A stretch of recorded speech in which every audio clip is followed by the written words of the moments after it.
Thanks for watching. Doing a video very similar to a previous one I did, comparing two different size versions of the Omega Seamaster Aqua Terra. I have another video on this subject in which I compare a blue dial to a white dial.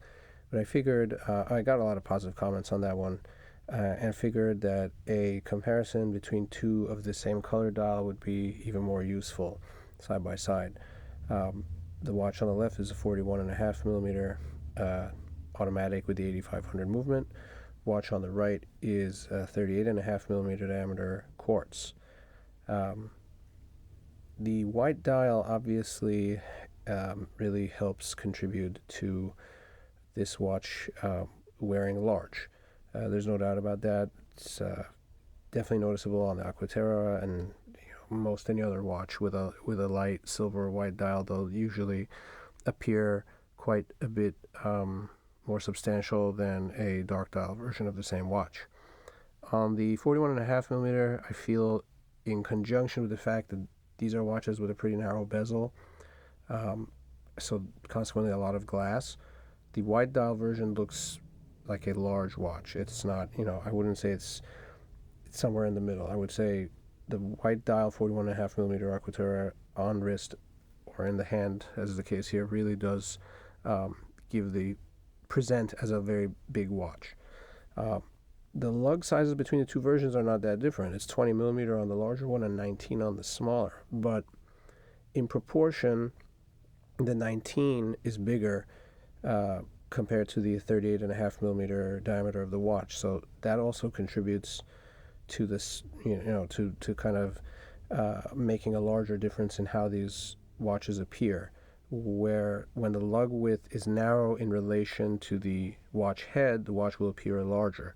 If you have a 42 millimeter watch, some 42 millimeter watches come on a 20 millimeter width bracelet, and some come on a 22 millimeter. Those are very commonly seen sizes, and invariably the watch that comes with the larger bracelet actually appears smaller because the size of the diameter of the watch head is not as big compared to the lug width.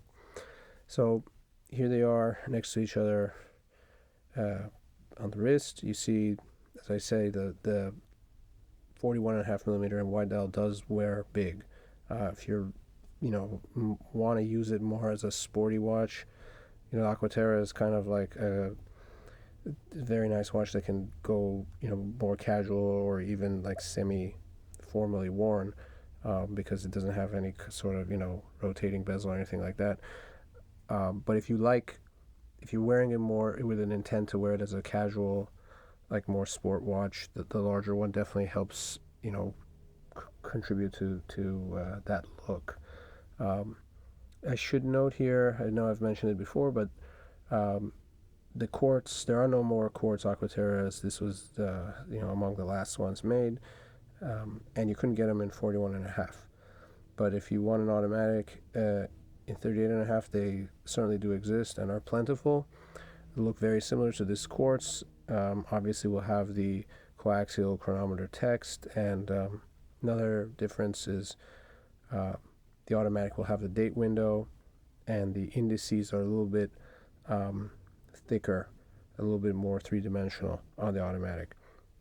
You may be able to see that on this video here, even between these two watches. So hope this comparison is of use to anybody considering these watches. They are both really amazing, beautiful pieces. It's really just down to your preference if you choose to go with the bigger one or the small one. Any comments or questions, please leave them below. Thanks for watching.